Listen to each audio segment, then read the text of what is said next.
Entreprise Jangine Samake Construction ale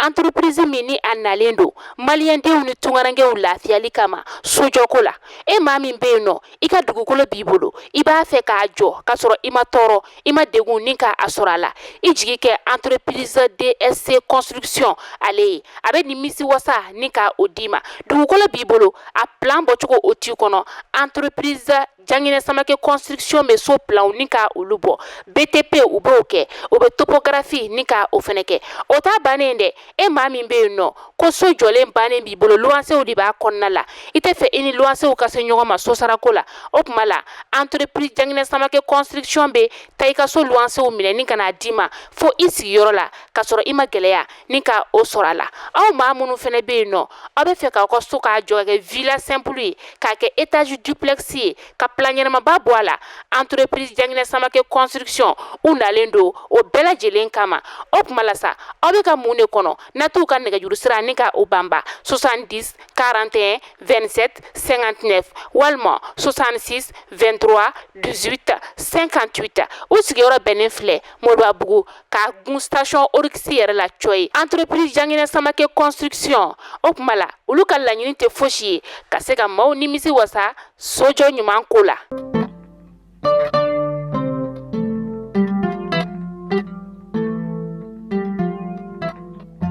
Biye tɛnɛn ye mɛ kalo tile 27 san 2024 aw bisimila Mali kunnafoni jabaranin sanfɛ bamanankan kunnafoni kɛnɛ kan.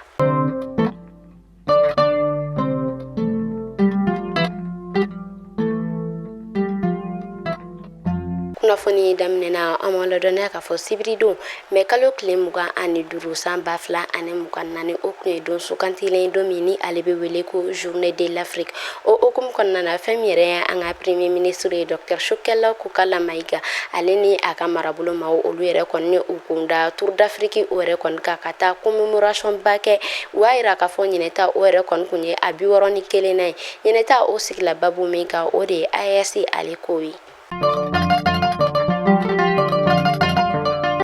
Ba Maliba kɔnɔna a yirala k'a fɔ fɛn min yɛrɛ kɔni ye sɛfan ye ni ale yɛrɛ kɔni bɛ utiliser kosɛbɛ an ka jamanadenw fɛ kunnafoniyaw olu yɛrɛ kɔni bɔla k'a yira k'a fɔ ko o sɔngɔ o yɛrɛ kɔni balila ka yɛlɛ u y'a yira k'a fɔ ko sɛfan ale yɛrɛ kɔni alvéole ko o yɛrɛ kɔni sɔngɔ yɛlɛla fo ka taa se 600 o yɛrɛ kɔni ɲɔgɔn kɔ ma. Ni dɔgɔkun yɛrɛ la a yirala k'a fɔ fɛn min yɛrɛ kɔni ye sogo ye ko o yɛrɛ kɔni kun tɛ ka ye Bamakɔ sugu damadɔ olu yɛrɛ kɔni kɔnɔna na fɛn min yɛrɛ kɔni ye boucher ye olu yɛrɛ kɔni nin ye jateminɛ kɛ tile 2 grève o yɛrɛ kɔni kɛ ka sabu kɛ u y'a yira k'a fɔ fɛn min yɛrɛ kɔni abattoir frigorifique de Bamako o yɛrɛ kɔni ɲɛmɔgɔ dɔ ye ko o yɛrɛ kɔni bɛ fangatigila ka bolo kan o yɛrɛ de kɔni kɛla sababu ye k'a to sogo o yɛrɛ kɔni kun tɛ ka sɔrɔ sugu dɔw olu kɔnɔna na.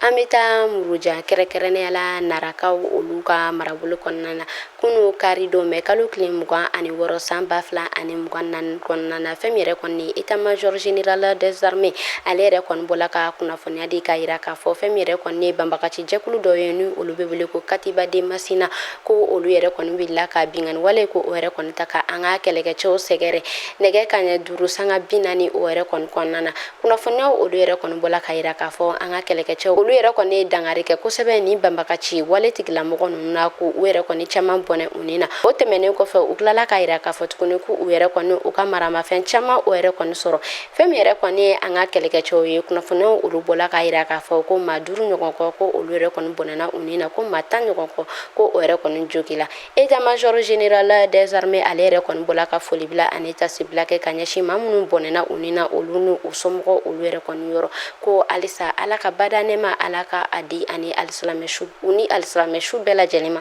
minnu yɛrɛ kɔni jogila an bɛ ala deli ala ka nɔgɔya kɛ olu ye halisa ala ka jamana in basigi.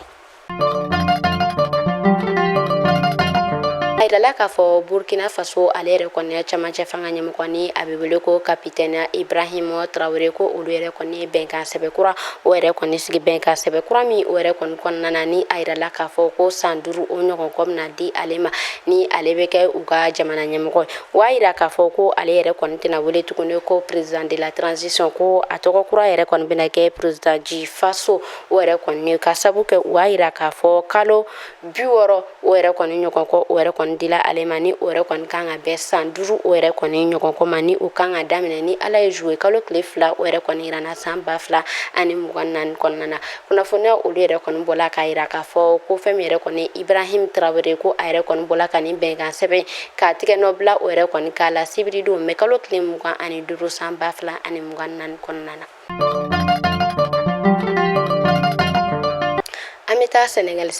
ale jamana ɲɛmɔgɔ kura Basiru Joma Faye ani a ka premier ministre Ousmane Sonko a yirala k'a fɔ kabi olu yɛrɛ kɔni yɛlɛla fanga o yɛrɛ kɔni na ko olu yɛrɛ kɔni bɛ ka u ka dɛmɛ o yɛrɛ kɔni yira Palestine na kosɛbɛ kunu karidon mais kalo tile 26 san 2024 kɔnɔna na. Kunnafoniya olu yɛrɛ kɔni bɔla ka yira k'a fɔ jɛkulu dɔ o yɛrɛ kɔni sɔrɔla Senegal min yɛrɛ kɔni olu yɛrɛ kɔni labɛn kɛ ni Palestine ale yɛrɛ kɔni ambassade ye kosɛbɛ. U y'a yira k'a fɔ u bɔla ka manifestation ba kɛ n'u yɛrɛ kɔni kilomɛtiri 2 ka marche kɛ o la k'a yira k'a fɔ ko u yɛrɛ kɔni bɛ ka u ka dɛmɛ o yɛrɛ kɔni yira kosɛbɛ. O hukumu kɔnɔna na u y'a yira k'a fɔ ko u yɛrɛ kɔni bɛ ka welewele o yɛrɛ kɔni kɛ libérer Palestine walasa fɛn min yɛrɛ kɔni ye u ka dɛmɛ ye ko o yira ka ɲɛsin Palestine ale yɛrɛ kɔni ma. A yira k'a fɔ u yɛrɛ kɔni marche kɛ ko min kama o de kabi octobre kalo tile 7 kɛlɛ min ni o yɛrɛ kɔni tɛmɛna Palestine ale ni Israël ni ɲɔgɔn cɛ ko u yɛrɛ kɔni tun bɛ ka u ka dɛmɛ yira ka ɲɛsin o de ma ka tɔgɔma in quoi o yira ka a ɲɛsin o de ma.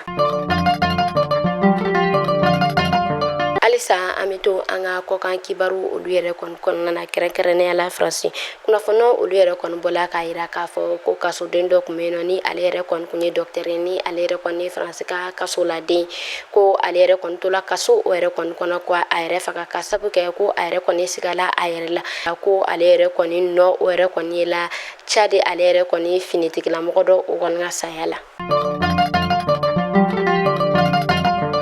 A yirala k'a fɔ nin wagati damadɔ in na bɔlɔlɔsiraw olu yɛrɛ kɔni sanfɛ fɛn min yɛrɛ kɔni an ka ɲɔgɔlɔnbɔla belebele ni ale bɛ wele ko Garijɛgɛ Layiko u yɛrɛ kɔni kun kɛlen don ka ale yɛrɛ kɔni photo bila bɔlɔlɔsiraw sanfɛ ko ala ka kalifa a sela ale ma. Kunnafoni lajɛya la a yirala k'a fɔ fɛn min yɛrɛ kɔni ye Garijɛgɛ Layiko ye ala barika la ale yɛrɛ kɔni ka kɛnɛ kosɛbɛ. Kunnafoniya olu yɛrɛ kɔni bɔla k'a yira k'a fɔ ko fɛn min yɛrɛ kɔni ye a balimakɛ ko Daba Masa o ka wele de kun sela ale ma. An bɛ ala deli badanɛ ma ala ka di ani alisilamɛ su bɛɛ lajɛlen ma ka nin ko in ka a kɛ si ani kɛnɛya ye Garijɛgɛ Layiko ale ma. Halisa an bɛ to dusuma kasi kunnafoniyaw kɔnɔna na CNT ale vice président kɔrɔ ni a kɔni kun ye député ye Gawokaw olu fɛ yen nɔ ni a bɛ wele ko Asarida Aga Ibarka Wan a yirala k'a fɔ ko Daba Masa ka wele o yɛrɛ kɔni sela ale ma mais kalo tile 25 san 2024 kɔnɔna na Tinisikaw olu fɛ yen nɔ ko a yɛrɛ kɔni kunnafoniya olu yɛrɛ kɔni kun bɔla k'a yira k'a fɔ ko a kun taala a ka furakɛli o yɛrɛ kɔni na yen nɔ. An bɛ ala deli badanɛ ma ala ka di ani alasilamɛ su bɛɛ lajɛlen ma. Ni ne kun bɛ dansigi kɛ an ka bi kunnafoni na an ka foli bɛ an lamɛnbaga jɛkulu bɛɛ lajɛlen Mali kɔnɔ fɔ Mali kɔ kan aw k'an bɛɛ sini ni ala man ka jɔn na.